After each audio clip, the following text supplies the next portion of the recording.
ఏ నామమైనా పలికితే ఆ నామం యొక్క దేవుడు మాత్రమే పలుకుతాడు. అదే శ్రీరామ అనే నామంలో రాముడు ఒక్కడే పలుకుతాడు అనుకోవడం చాలా పెద్ద పొరపాటు. శ్రీరామ అనే నామం జపిస్తే 6 దేవతలు పలుకుతారు. అది ఎలాగో చూద్దాం. రామ అంటే శ్రీరామచంద్రుడు పలుకుతాడు అని మనందరికీ తెలుసు.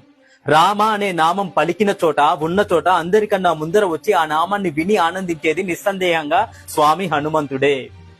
శ్రీరామ, శ్రీ అంటే మాతా లక్ష్మీదేవి, రా అంటే శ్రీ మహావిష్ణు. ఓం నమో నారాయణాయ అనే మంత్రంలో నుంచి రా అనే జీవాక్షరాన్ని తీసుకున్నారు. మా అంటే శివుడు. ఓం నమ శివాయ అనే మంత్రం నుంచి మా అనే జీవాక్షరాన్ని తీసుకున్నారు.